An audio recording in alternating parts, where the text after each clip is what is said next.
एक ऐसा देश जहां पर अगर आपने गद्दारी करी तो आपकी मृत्यु निश्चित है। क्या आप उस देश में जन्म लेना चाहते हैं? एक ऐसा देश जहां पर हेयर स्टाइल यानी बाल भी आप कानून की देखरेख में काटेंगे, यानी अपने बालों में जो महिलाएं कंघी करती हैं उनके हेयर स्टाइल केवल 18 हैं और उन्हीं 18 तरह के हेयर स्टाइल आप अपने सर पर कर सकती हैं या कर सकते हैं। अगर आपने इन बातों का उल्लंघन किया तो सरकार के खिलाफ आपने एक जंग और एक मुहिम छेड़ दी।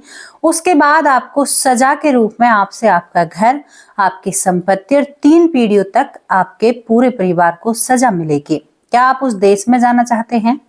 यहाँ पर आज एक ऐसी घटना लेकर आप लोगों के लिए सामने आई हूँ जहां पर एक बेटी विदेशी लड़के के साथ इस दुनिया यानी अपने देश से भागती है और दूसरे देश में अपना जीवन बिताती है, लेकिन उसके बाद उसका जो परिवार होता है और परिवार के 5 परिवार यानी जैसे चाचा, ताऊ, भुआ, मामा, 5 परिवारों को इकट्ठा किया जाता है और उन्हें गोलियों से भून दिया जाता है।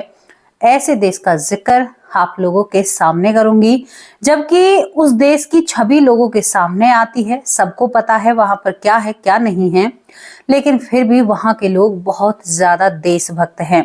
वहां के लोग हमेशा अपने देश के प्रति बहुत ईमानदार हैं। दूसरी तरफ हम भारत को देखते हैं। भारत में आप आ जाइए, कितना भी क्राइम कीजिए आपको बेल जरूर मिल जाएगी। यहाँ पर आप अपनी चोंच किसी भी तरह से चला सकते हैं, किसी के ऊपर कुछ भी बोल सकते हैं, थोड़ा बहुत बोल सकते हैं, ज्यादा बोला तो सलाखों के पीछे पहुंच सकते हैं। हालांकि कानून के तहत यहाँ पर आप किसी को गाली भी नहीं दे सकते, किसी को काला कहकर भी नहीं बुला सकते। अब नया कानून पास हुआ है, लेकिन फिर भी हम जिस देश में रहते हैं, जो हमारा देश है, वहां पर हमें बहुत आजादी है। हमें 18 या 17 हेयर स्टाइल नहीं दिया जाते, हम अपनी मनमर्जी बाल बांधते हैं। अगर हमारे किसी घर की बेटी ने गलत काम किया है तो हमारी 3 पीढ़ियों तक या हमारे 5-6 परिवारों को सजा नहीं मिलती, हमसे हमारी जमीनें जब्त नहीं की जाती, हम फिर भी एक बहुत अच्छी और एक बहुत बढ़िया लाइफ जी रहे हैं। लेकिन आज एक ऐसी घटना आप लोगों के सामने रखना चाहती हूँ जिस घटना को सुनकर आपकी आंखों से आंसू आ जाएंगे। दोस्तों, आप यहाँ पर सभी नॉर्थ कोरिया को कौन नहीं जानता। नॉर्थ कोरिया का एक ऐसा काला दिन जहां पर 5 परिवारों के 37 सदस्यों को, जिनमें बूढ़े भी, बच्चे भी और जवान भी और महिलाएं भी सभी आती हैं, जिनको केवल इसलिए मार दिया जाता है यहाँ की आर्मी ने कि इनके घर का एक सदस्य जेल तोड़कर भाग गया था।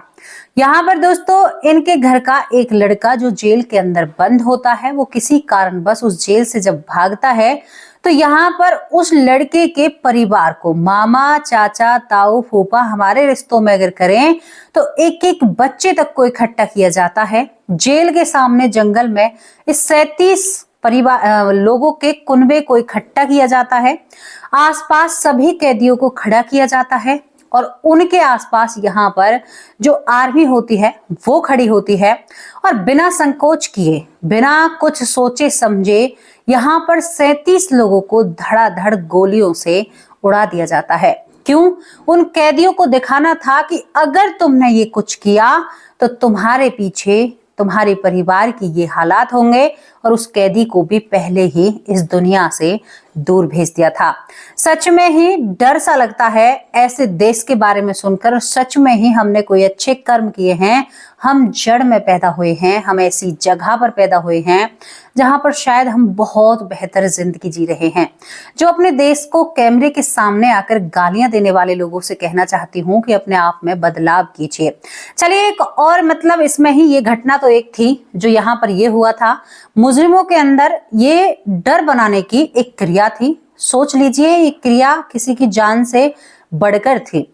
अब यहाँ पर मैं आपको बताती हूँ कि नॉर्थ कोरिया के यहाँ पर जो तानाशाही हैं, मैं तो उन्हें तानाशाही ही कहूंगी, जिनका नाम किम जोंग है, सुप्रीम जो लीडर हैं, यहाँ पर एक रूल बहुत अच्छे से चलता है। किम जोंग यहाँ पर इसकी एक अपनी अलग पर्सनल, यानी पर्सनल कहूं या इसकी एक ऐसी आर्मी है जिसमें नॉर्थ कोरिया का हर जवान लड़का यानी 16 साल का लड़का इसमें अपनी ड्यूटी लगवाना चाहता है।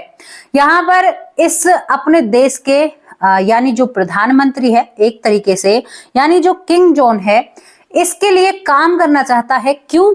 क्योंकि हर बच्चे के और हर व्यक्ति के मन में एक बात कूट कूट कर भरी है कि हमारे जो प्रेसिडेंट हैं, हमारे जो सुप्रीम लीडर हैं, वो बहुत मेहनत करते हैं हमारे लोगों की सहायता के लिए। वो रात दिन सोते नहीं हैं, रात दिन वो खाना पीना नहीं खाते हैं टाइम पर, और केवल जनता की भलाई के लिए काम करते रहते हैं 24 घंटे। अब ऐसे तो वो नहीं है कि भाई वो सोते नहीं हैं, आराम नहीं करते हैं।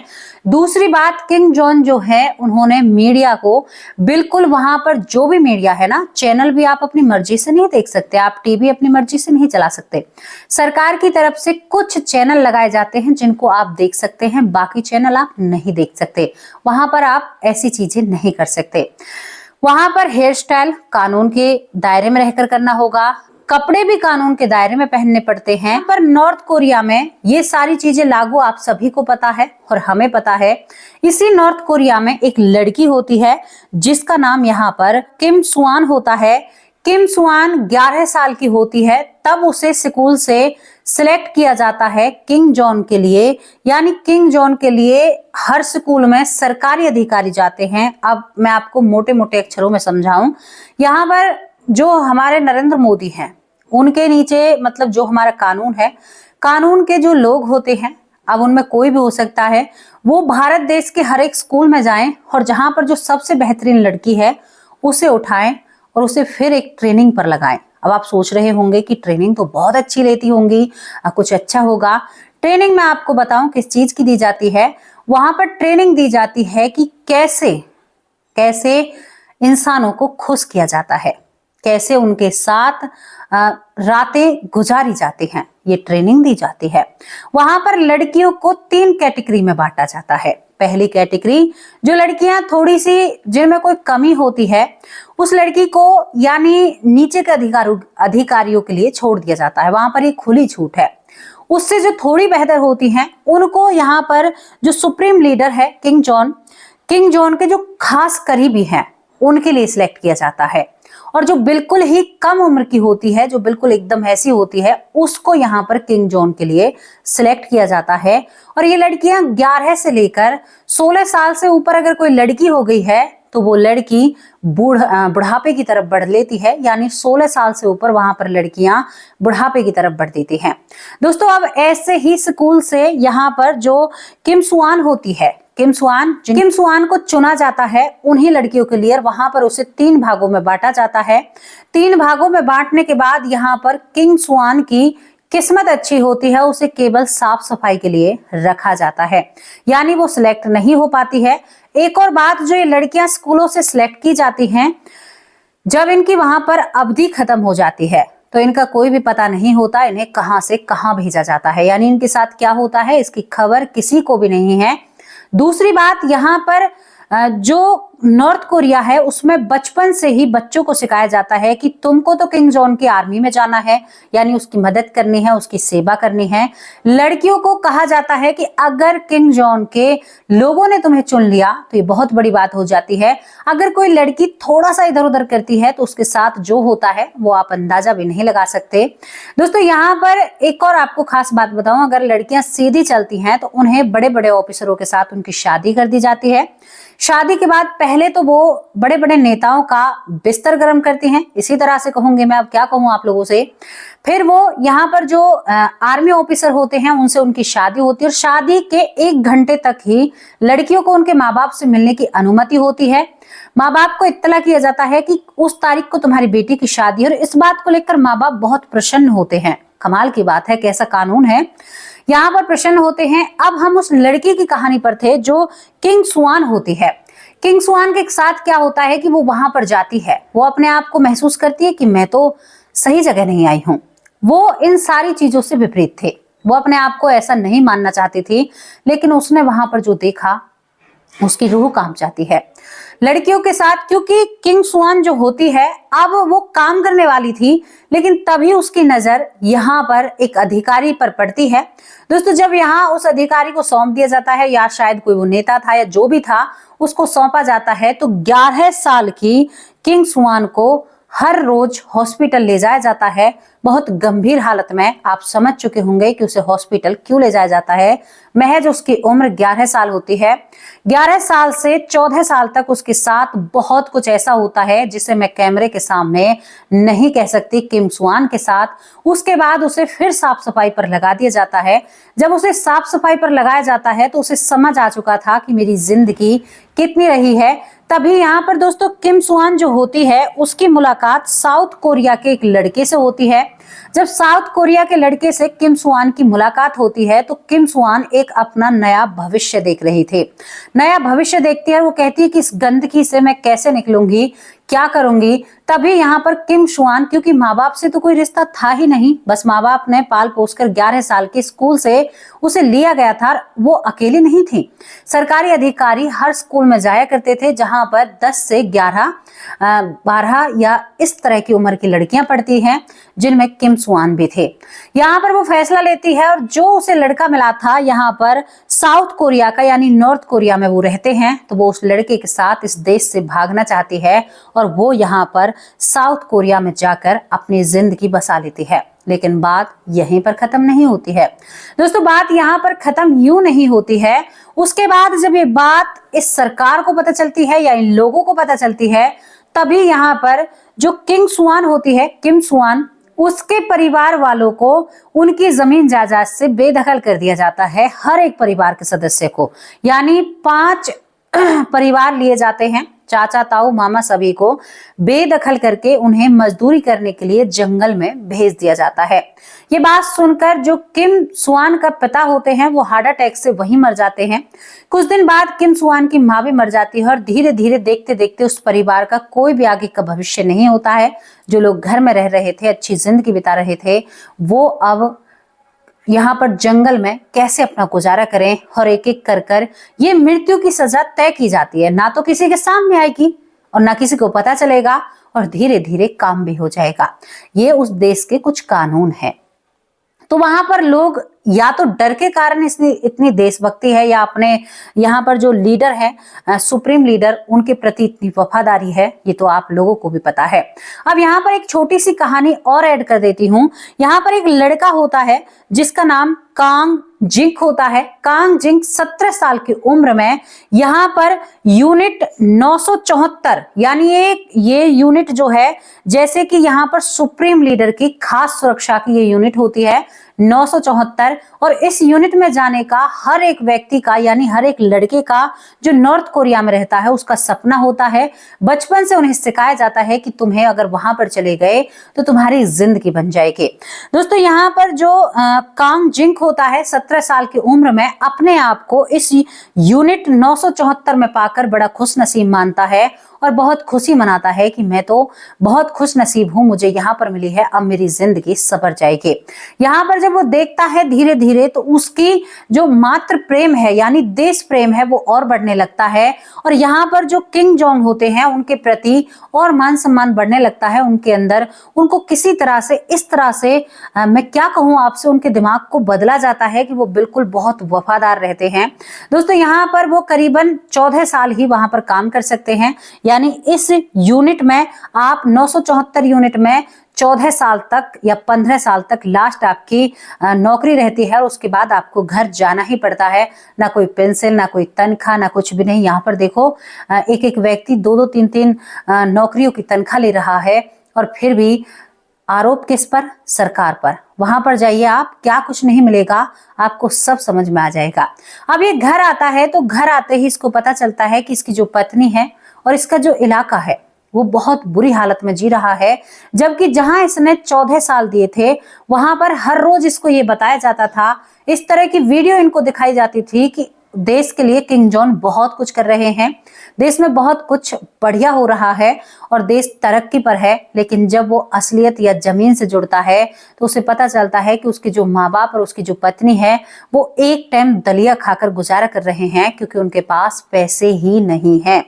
पत्नी को गंभीर टीबी की समस्या हो जाती है, जिसके चलते वो कई बार मदद की गुहार लगाते हैं, लेकिन ज्यादा भी नहीं कर सकते।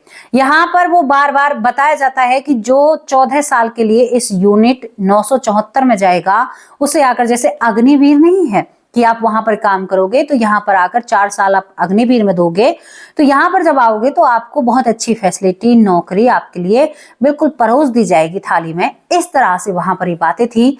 लेकिन जब कांग जिंक देखता है तो उसके लिए कोई नौकरी नहीं होती, उसके लिए कुछ भी नहीं था। उसकी पत्नी टीबी की जंग लड़ते लड़ते इस दुनिया से चली जाती है। इसके बाद वो बहुत कोशिश करता है, माँ बाप भी एक टाइम की भूख के कारण इस दुनिया से चले जाते हैं। दोस्तों, किंग अकेला रह जाता है। यहाँ पर जो कांग जो होता है वो अकेला रह जाता है, और कांग अब यहाँ पर गुस्से में भर जाता है। तभी कांग यहाँ पर कुछ दिन उन लोगों की मदद करता है जो लोग इस देश से बाहर जाना चाहते हैं, यानी इस नॉर्थ कोरिया से बाहर जाना चाहते हैं। या तो वो यहाँ पर चीन जाते हैं या साउथ कोरिया जाते हैं। वो कुछ लोगों को भेजते हैं, यानी एक एजेंट बनते हैं। एजेंट करने के बाद यहाँ पर वो खुद भी इस देश को छोड़कर अपने आप को दूसरे देश में बसा लेते हैं। ये 3 कहानियां इसमें हमने आप लोगों को समझाने की कोशिश की। अब आपको बता देते हैं जो पहली बातें हमने छेड़ी थी। टीबी सरकार की मर्जी का है, हेयर स्टाइल सरकार की मर्जी के हैं, आपकी ड्रेसिंग सेंस या आपके पहनने का तरीका सरकार की मर्जी से है। ऐसा नहीं है कि आज आपने और तरह के कल्चर के कपड़े पहने हैं या ऐसे पहने हैं। आपका जो वहां का कल्चर है ना, वहीं के कुछ चुनिंदा आपकी ड्रेसअप होती हैं, उन्हीं में आपको रहना है और आपके पास कोई भी ऑप्शन नहीं है। वहां पर आप अपनी प्रॉपर्टी पर पूरा मालिकाना हक नहीं जता सकते। वहां पर क्या आप जन्म लेना चाहते हैं? आप सोचिए कि आपने कितने अच्छे कर्म करे हैं। यहाँ अगर छोटी सी बात हो जाए ना, पानी भी ना आए तो लोग सड़कों पर खड़े हो जाते हैं। सरकार को शायद हमारे देश में बहुत कम सपोर्ट किया जाता है। कोई भी सरकार हो, मैं किसी एक सरकार की तरफ से नहीं बोल रही, लेकिन आप सोच कर देखिए, कोरिया, नॉर्थ कोरिया जो सुर्खियों में बना रहता है, जो हमेशा अपने स्टाइल से जीता है, अपने तरीके से जीता है और अपनी जनता को अपने तरीके से जिवाना जानता है, यानी अपने तरीके से चलाना जानता है। वहां पर आप सोचिए कि यहाँ पर दूसरे देश में भी कोई हलचल होती है तो यहाँ पर धरना दिया जाता है। लोग इकट्ठा होते हैं, नारे लगाते हैं और बहुत कुछ करते हैं, दंगे भी हो जाते हैं, बहुत सारी चीजें हो जाती हैं। लेकिन सोचिए, कुछ लोगों के साथ उनके देश में ही घटित हो रहा है, लेकिन वो ऐसा नहीं करते। यहाँ पर कुछ लोग, देखो, कानून कर रहा है, लेकिन जरूरी नहीं है कि कानून अब एक परिवार है। आप एक देश को परिवार मानकर चलिए, परिवार का मुखिया सही है, लेकिन मुखिया के नीचे के जो लोग हैं वो मुखिया के सामने कहते हैं कि हाँ हम ठीक हैं, जैसा आप कहोगे ऐसा होगा। जैसे ही मुखिया की पीठ फिरी, वैसे ही उन लोगों के हाव भाव बदल जाते हैं। अपने से छोटों को टहनना, मारना, पीटना, उनके साथ बदसलूकी करना और अपनी मनमर्जी चलाना। और जब शिकायत की जाती है तो आगे से ऐसा नहीं करूंगा। तो आपको ये समझना होगा, तब तक हम अपने आप में बदलाव नहीं लाएंगे, तब तक इस देश में बदलाव नहीं होगा। हम बहुत खुशनसीब हैं, सच में ही बहुत किस्मत वाले हैं। आपने बाहर के देशों की हालात नहीं देखे हैं। यहाँ पर आपको 56 भोग मिलते हैं। जाकर देखिए और देशों में 56 भोग क्या, आपको 56 मैं क्या कहूं फिर आपसे, आपको कुछ खाने तक को ढंग के नहीं मिलेगा। जहां पर हर जीव का सेवन किया जाता है। असली नरक तो इधर उधर है। तुम स्वर्ग में होते हुए नारे लगाते हो, स्वर्ग में होते हुए यहाँ की व्यवस्थाओं को खराब करना चाहते हो। सोच लो क्या कर रहे हो। तुम्हारे हाथ में वो चांदी की चम्मच है जो तुम्हें सारे दुख और तकलीफों से दूर रखती है। हम बहुत खुशनसीब हैं जो हम अपनी भारत मिट्टी में पैदा हुए, वहां पैदा हुए जहां हमारी चलती है, जहां हमें माना जाता है कि हम भी कुछ हैं। दोस्तों, हम ऐसे देश में रहते हैं, हमेशा डंका बजाते हैं, फलाना देश ऐसा है, ढिकना देश ऐसा है, उस देश में है। क्या आपने रहकर देखा है? यहाँ पर नॉर्थ कोरिया ने पूरी मीडिया को, जो कानूनी मीडिया है, अब क्या वो अपने सरकार को गलत दिखाएगी? नहीं दिखाएगी ना। वहां ऐसा नहीं है कि यहाँ 2 महीने के बच्चे के हाथ में फोन है, वहां पर नहीं है। थोड़ा सा अपने आप में समझने की कोशिश कीजिए। ये छोटी सी घटना आप लोगों के सामने रखी, कैसी लगी आप लोगों को स्टोरी, अपनी राय कमेंट बॉक्स में जरूर लिखकर भेजना। अब आप लोगों से विदा लेती हूँ, शाम को हाजिर होंगे एक सच्ची और अच्छी स्टोरी के साथ। तब तक के लिए नमस्कार, जय हिंद, जय भारत।